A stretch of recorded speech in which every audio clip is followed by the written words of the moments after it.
Hi there, this is my immediate reaction to House of the Dragon Season 1, Episode 4, King of the Narrow Sea. Now, I'm going to be breaking this down through the top 7 points from the episode. Well, 7 points of note, good or bad, though they were all good this time. And like I've said, this is meant to be an overview trailer of sorts, short trailer for throughout the rest of the week until next episode. In coming days, I'll make separate videos that are deep dive analysis on specific topics, the topical videos. I'm stressing that now because there were a lot of things this episode that I'm going to split off into their own thing, that they deserve their own analysis. So I'm going to breeze through those here, but I'll mention that this is the overview for the later stuff. The first 2 points are the real ones I'm going to focus on here out of the list of 7 things. First and foremost of which is female gaze. That they state their mission right there in the inside the episode. Our goal was to make the sex scenes have female gaze, and we have a female director here. This is the first time the franchise has had a female director since 2014. 8 years, okay, even if you don't include that there was a 3-year gap between shows, the entire second half of Game of Thrones had no female directors. The last one was in Season 4, Michelle MacLaren. She was the only one they ever had. And for that matter, they hadn't had a female writer since Season 3. So it was this embarrassment that they're just on an Emmy-level show. Emmy-level shows don't go 2 to 3 years with no women behind the camera, much less 4. And they did. And I'm not, it's wokeism. What I'm upset about is the hypocrisy of the news outlets that were covering the show, who were simultaneously criticizing other major shows for there aren't enough women behind the camera on these other things on Netflix or with Marvel. And they put Benioff and Weiss on a pedestal, even as the show is declining from Season 5 onwards. It's not, it's Season 8. It's hard to say the final seasons. It was the entire second half of the show's run. And they just learned to stop asking questions, that they would do puff piece interviews. You know who I'm talking about. Wouldn't point out there's no women behind the camera, as writers or directors. And this all, of course, came to a head at the infamous Austin Film Fest thing. I will link that at the end of this because it's directly relevant, where during the Q&A, they were stupid enough to come to an honorary award with open Q&A. They hadn't done open Q&A in years. And one of the women on the Q&A line, because it was a writers' conference, shaking with rage, asked them, why didn't you hire any women or people of color? And they had no response. They only stumbled through, well, because we knew we were best for it, after spending an hour saying they hadn't worked in TV before and were novelists and were deeply unqualified.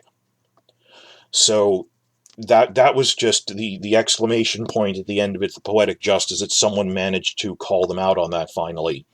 But there are still specific news sites and reporters who I'm angry about for doing puff pieces and never, that they go around criticizing other shows for not having female directors. And when it came time for this, they kept their mouths shut because they knew don't spoil a good thing. We have a good relationship with this show, with HBO. Don't ruin it by criticizing them, which is very upsetting. So we went 4 seasons without any of that. And this is a show that was being actively criticized for not presenting women well, for having an even accepting the writing, having an exploitative gaze that turns out because Benioff was micromanaging the directors. I mean, we all remember Neil Marshall, when he was directing the Battle of the Blackwater in Season 2, said, an executive producer told me, over my objections, show full frontal nudity with this prostitute with Bronn. And he said, I don't need to. It is distracting. It isn't particularly erotic. It's just throwing random nudity on the screen. It's puerile. It's not really sexy even. It's just, we don't need it. It's gratuitous.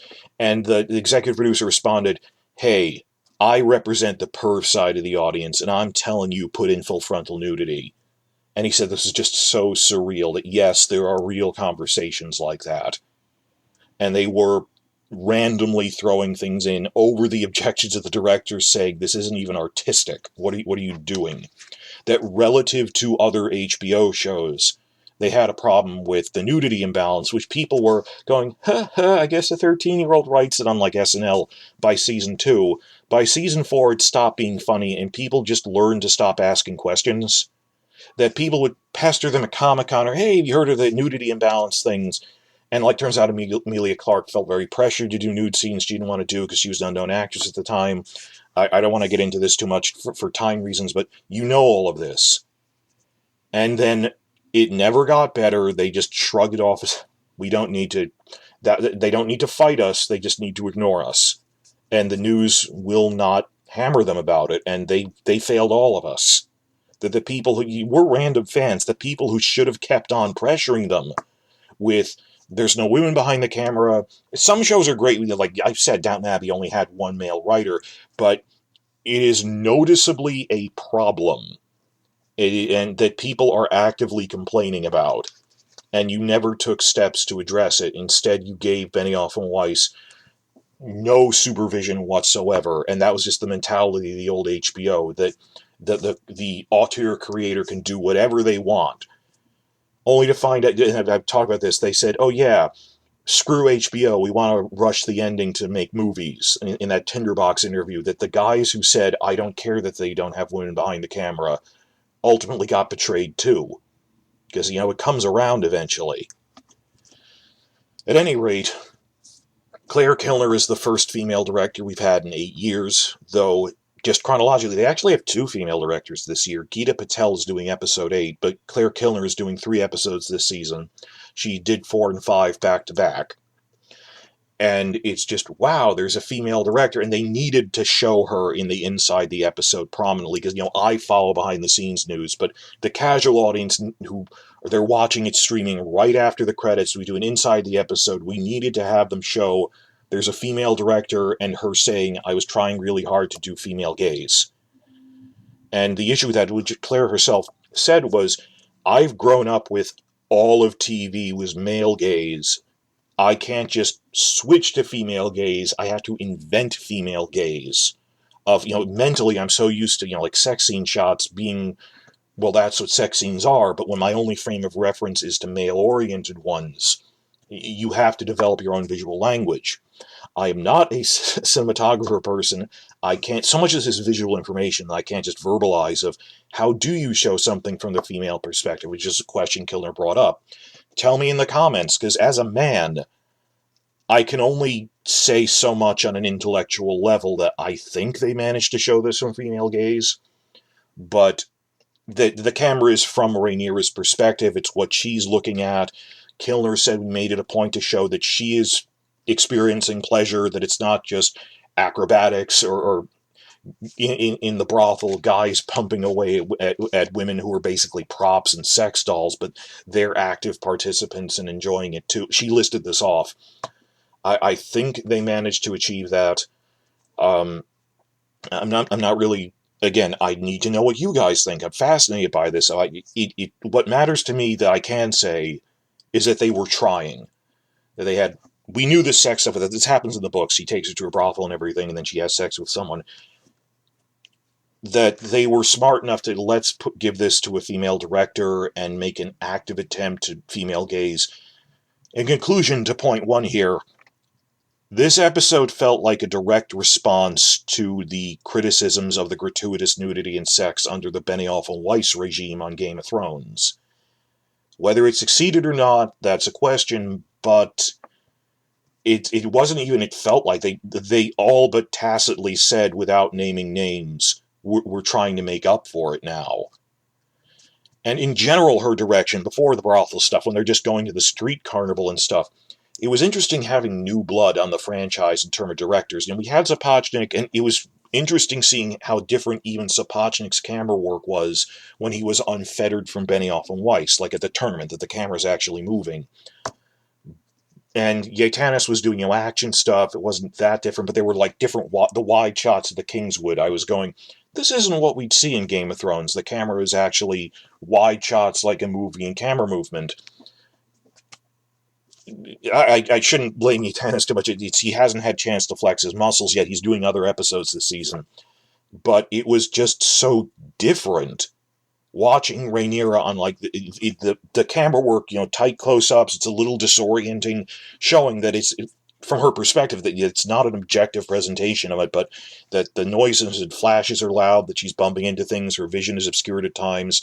That I don't know if the camera was tilting. I'm going to go back and check this, if the camera was tilting or tight close-ups to make it disorienting, but it really felt like I was in a different show of someone going through this illicit nighttime street carnival, illicit trip to a nighttime street carnival on the bad side of town. Nothing like Game of Thrones was filmed like this, because they didn't really have something like this where someone's going to the slum district or the Street of Silk to see all this stuff. But all the street performers and stuff, they were like street clowns, and a street pantomime play, which was like the Bravos thing. I think it was drawing some inspiration from that. This is what the commoners think. They don't have plays in Westeros, but they have like street farces. That is a thing they do, and like Punch and Judy type stuff. I loved that Rhaenyra was booing. Like trying to be just a random person in the crowd going, let's all boo this. It was like that Futurama joke where Leela goes, boo, when everyone else is agreeing with, oh, let's hand her over. So the camera work was really interesting, how new it was, how I generally think they tried to show it from that perspective. I've seen other channels in New York Times saying that it was noticeably trying to be a reaction to that. Beyond the trailer, I just noticed because there's a woman going, at first I was surprised by all the sex in it, but then when I watched it a second time for notes, I went, this is very well filmed and directed. That taking as a given this is supposed to be an erotic movie or erotic episode, it's still like, when you have a tasteful, mainstream, erotic, R-rated movie, but it's meant to be that. There's artistry to it. It's not just, hey, here's some cheap porn. But like, let's throw some tits from one of the sand snakes on screen, and really, this is what does it for you. There's no artistry to this. I checked that the Rhaenyra Kristen, it's not just sex, it's a romance scene. It lasts a full 5 minutes, which is a lifetime in a TV show. That 5 minutes is a very long scene. From start to finish, of that, it spends like 3 minutes of her erotically undressing him and herself, as opposed to just Benioff and Weiss would point the camera at a Dothraki doggy-styling a naked woman like she's a prop and not even showing her face, because it's about her body. So, and I've noticed that in Benioff's, I read his books, and when he describes women, he usually just describes them as body parts. Not he doesn't describe personality traits. When I read his stuff, I went, these are lists of body parts, and yeah, it shows in your work on Game of Thrones that's the man is a pig. But it was very different direction this time, and there's only so much I can say on that. I look forward to what everyone else has to do. Like I said, there's 7 points. I'm devoting so much time to this because the other ones I'm going to do as separate videos. Point 2 is the unreliable narrator, which I could rant about for a long time, that in the books, this is the first big unreliable narrator moment, that Fire and Blood is presented as this historian generations later is sorting through rival historical sources. There's a pro-Rhaenyra one, an anti-Rhaenyra one, and one by the court jester who just invents a lot of sex stuff. And in this instance, the pro-Rhaenyra one just says, Daemon quarreled with his brother again and left the capital. The anti-Rhaenyra one says she was found in bed in the Red Keep with Daemon by one of the Kingsguard, and that Daemon then said, well, let her marry me, who else would have her? Mushroom says that Rhaenyra was half a virgin, basically, that she preserved her maidenhead, but Daemon brought her to brothels to teach her how to please a man with her mouth and other stuff, and that she threw herself at Kristen, but like Galahad in Monty Python, he went, no, I must resist temptation, I have taken a vow of chastity as a Kingsguard knight, and rejected her. And that then she went off and had sex with Harwin Strong, who we see just walking down a street now, and he goes, oh, hi, their version is he just happened to be there, he wasn't really involved. But neither of these two sources describe it. The religious guy, who's the anti-Rhaenyra one, says she had sex with Daemon. The other one says, no, she had sex with Harwin Strong that night. But neither of them says it was actually Kristen Cole. though there was clearly romantic sexual tension between them. And that was a big question before the show started of how will you handle the unreliable narrator? Will you pick one version or the other? And they said, Martin himself said, we couldn't do that in a TV show. We're trying to pick what really happened that the sources distorted, is how Condell put it. And because this is something very specifically, something that happened in private bedchambers, maybe the pro and anti-Rhaenyra historians, Munkin and Eustace, they just didn't know what really happened, and they were basing it on secondhand rumor. Yes, TV canon is different from book canon. That is the question we're now facing. That's why I'm doing a separate video on this of, well, what really happened? We may never know. But in the TV version, that it was actually Kristen, and we'll see the ramifications of that. That'll be a separate video. Also a whole separate video on the very last scene that Viserys has Grand Maester Mellos give Rhaenyra moon tea, which, if you don't know what that is, it's an abortion drug. It is from the books that moon tea is relatively common in the A Song of Ice and Fire novels. Game of Thrones cut every mention of it. That Lysa Tully aborted Littlefinger's baby, but she didn't know. They forced her to take it. Other women, like Theon's sister, takes it voluntarily because she has an active sex life. Ygritte mentions that she's taken moon tea. So, I don't know if they took it out because they were afraid to put it in or just for time, because it's not that relevant. They should have, at least for Lysa, but whatever. Point is, the fact that they have abortion drugs in the world of Westeros isn't an invention. And from the conceit that this is a history book, Munkin and Eustace, the two history writers, this is the type of thing you keep private. That they probably, Rhaenyra could have taken moon tea and they just never heard about it because, the Grand Maester's sworn to secrecy. So this easily could have, I'll tell you right now, as a hardcore book fan, if a lord found out that, much less a king, found out that his daughter was having premarital sex, he would give her moon tea. This is what would happen, and quite possibly did happen behind closed doors off the page in Fire and Blood. Though moon tea is both an abortion drug and like Plan B, that you take it after you have sex. You can take it when you're like in your second trimester or something. It's an abortion drug plus contraceptive. It's Plan B. So I don't want to get down in the weeds on that now. I'm going to do a whole separate video on that. But basically, yes, Rhaenyra has an early abortion in this video, in this episode. Plan B, I know opinions vary. I'm going to do a whole thing on that. But I hope people don't say, oh, look how woke they're being for introducing abortion drugs to Westeros. This is in the books. Not with this specific character, but if this happened, yeah, that's what, if she had sex with Kristen, that's what she would do. Or if her father thought she had sex with Daemon. I also like the thing that they worked in that, they kept that Daemon claimed he had sex with her, give her to me, she's been defiled. Only that you realize, even Alicent goes, maybe he's lying to screw with you? So, okay, that makes sense there. But whole other video on that, at least 20 minutes. Point 4, also going to be a separate video. I love that it begins with introducing the Blackwoods and Bracken feuding at Storm's End. That the Blackwoods and House Bracken, they've been feuding for 1,000 years in the Riverlands. The Blackwoods, and they do make a good point of really setting up House Blackwood is a major vassal in the Riverlands. They descend from the First Men.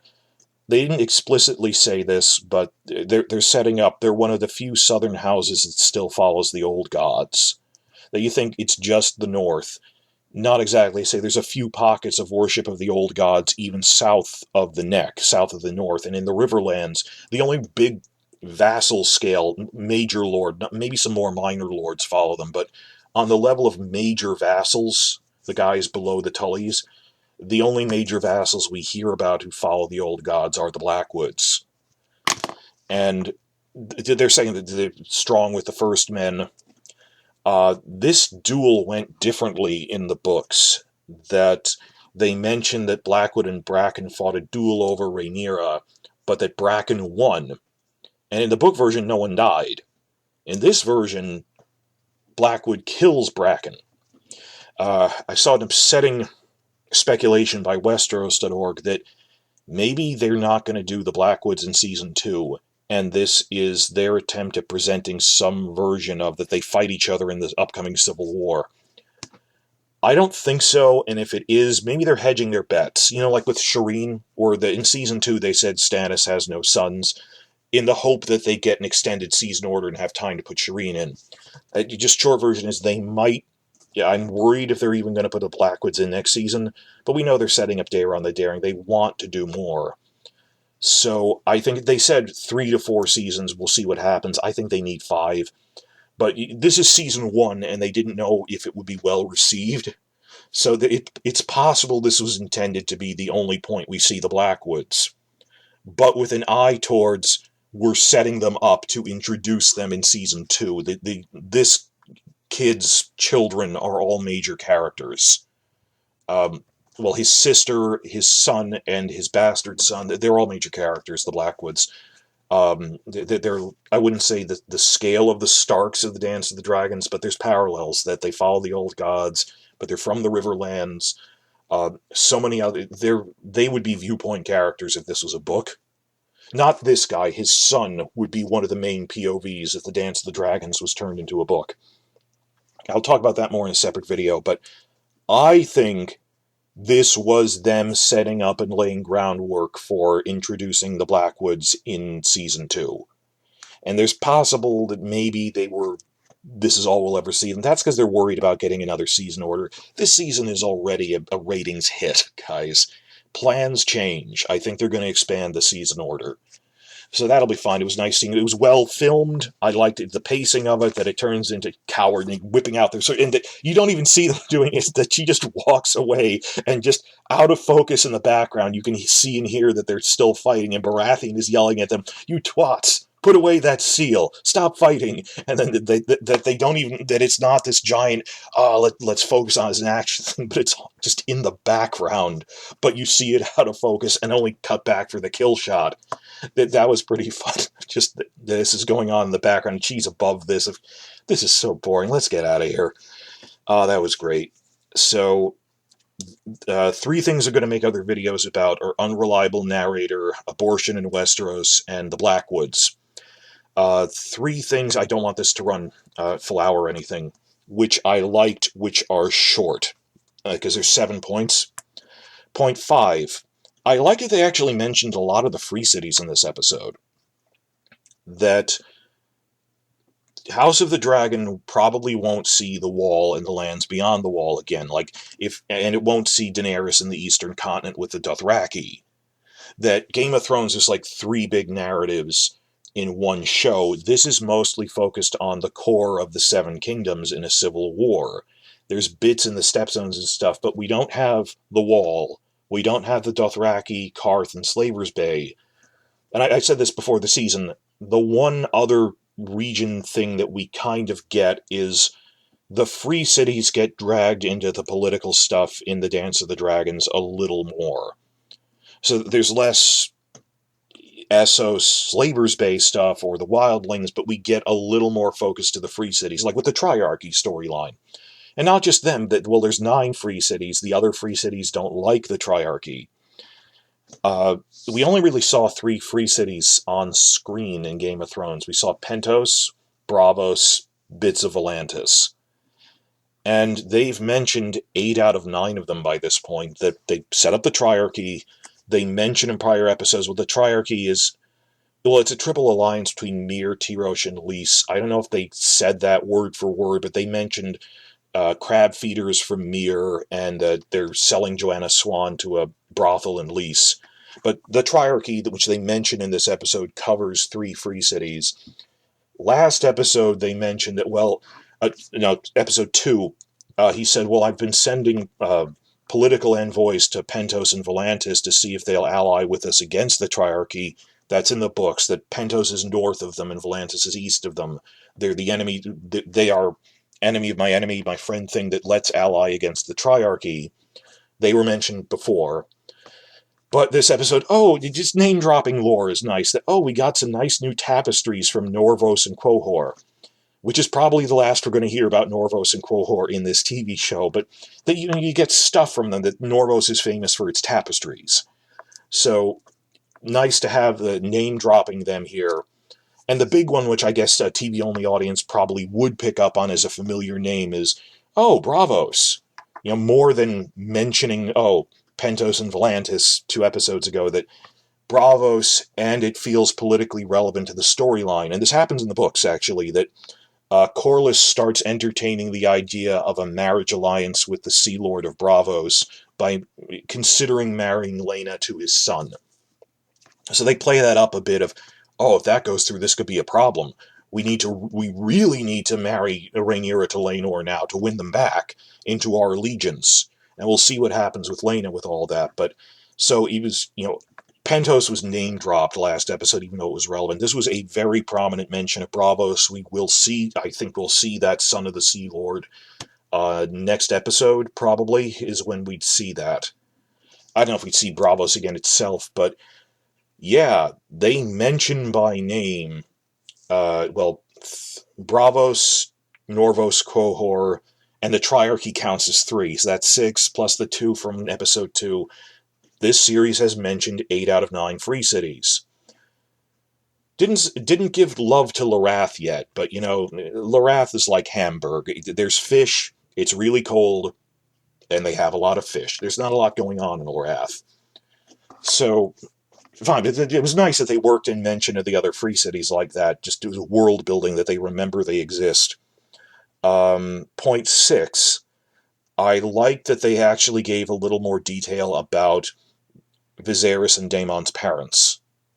Like at the garden party, that mentioned, their names were on the scroll that Jaehaerys read in the first episode. They just didn't read them aloud. Balon and his sister wife Alyssa. By explaining, he was always the favorite son. I'm not embarrassed to say that. My mother was a rule breaker, that she's not unlike Rhaenyra, that she was this rule breaker who loved to ride her dragon. She was a tomboy. She didn't care about formality. Daemon is very much his mother's son. Also his father's son, Balon, was also the younger rapscallion second son, who was still a good guy, it's just he was a little wild. So he's very much that. Viserys kind of had to be the older statesman because he was the heir. So I like that they gave some characterization to his mother, and then at the end he gives the story of his father Balon, that they didn't explain in the first episode, that his baby who died in a few hours he named after his father, that he says, my father was prime of life, a dragon rider. The old Hand of the King died, Septon Barth. Then Ryan Redwine was like an interim guy, but they named him Hand of the King. And to celebrate, they went on a hunt to the Kingswood, and 5 days later he died of a burst appendix.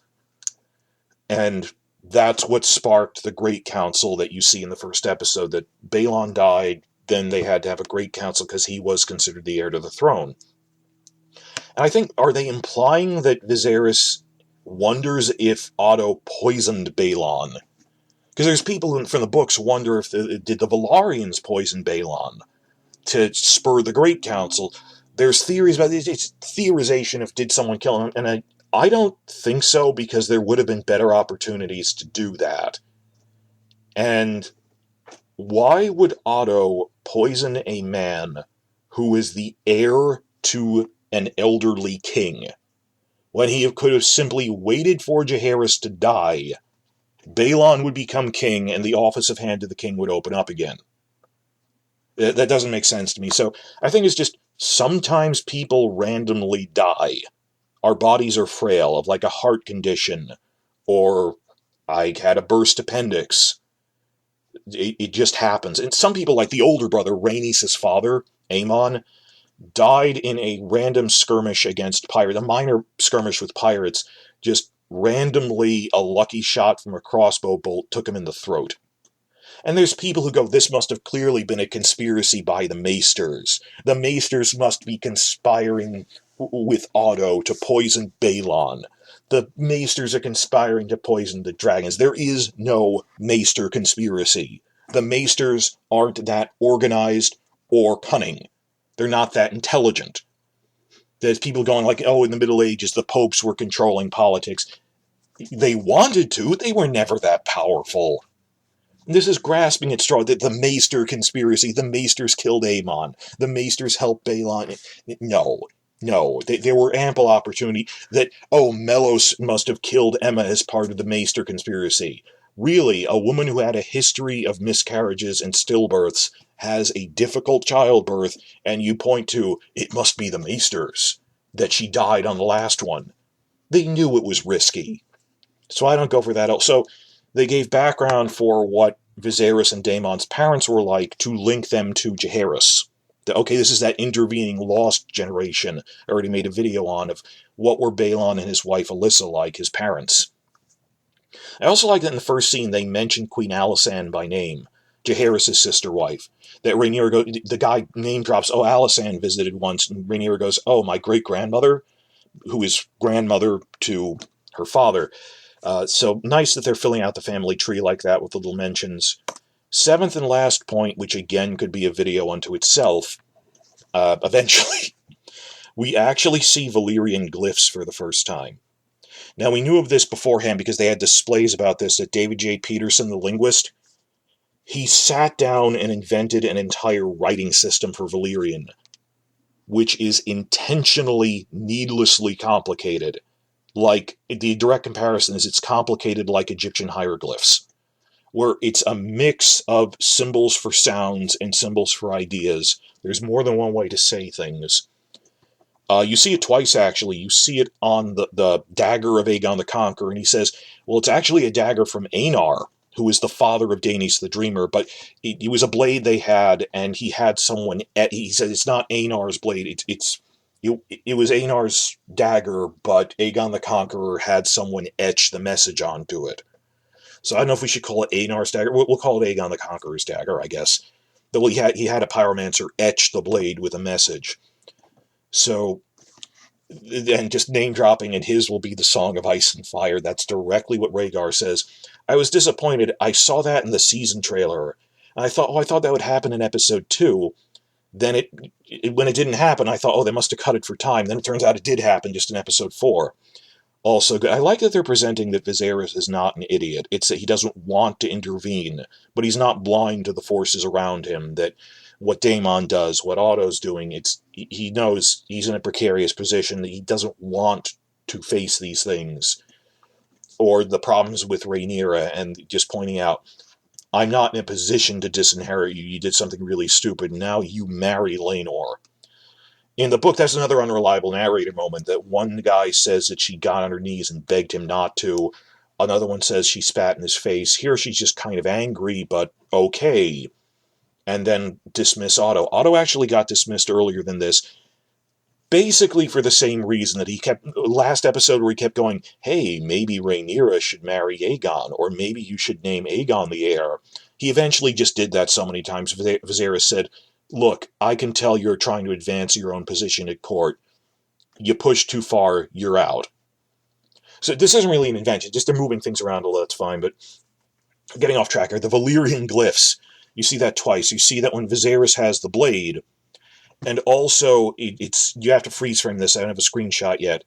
When Daemon leaves the bag full of commoners' clothes for Rhaenyra and the map to one of the secret tunnels, because Maegor built secret chambers throughout the Red Keep to spy on people, the writing on the map is in Valyrian glyphs.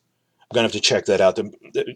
Peterson has been explaining this over social media. He's been posting photos of the glyphs, but I can't even begin to understand these. Like, in isolation, some of the symbols, like, this symbol means fire and blood. But the combination, because it's not just an alphabet, it's ideograms mixed with sounds, and it's intentionally complicated, and we have our best lab boys working on it, but it'll take us like a year to get a feel for this. I don't know. So those are things that stood out from episode 4, and like I said, I'm going to be, throughout the week, making stuff on Unreliable Narrator, Abortion, and the Blackwoods. Please like and subscribe to stick around for those. I'm kind of behind schedule because Lord of the Rings just came out with a huge double premiere, and I wanted to cover it because I've already read all of this, so off the top of my head, I can just, do a podcast about it. I don't think many people are really watching it, but I can do it. I feel like doing it for myself. So I'm trying to cover that. I've just caught up with Lord of the Rings. I'm going to post my review of the third episode and try to get through all this other stuff. I'm really curious, though, about the public reaction to the female gaze stuff, and how do you feel about introducing that abortion exists in Westeros, which was in the books, and just your thoughts on all of that. I'm going to try to reply to every comment.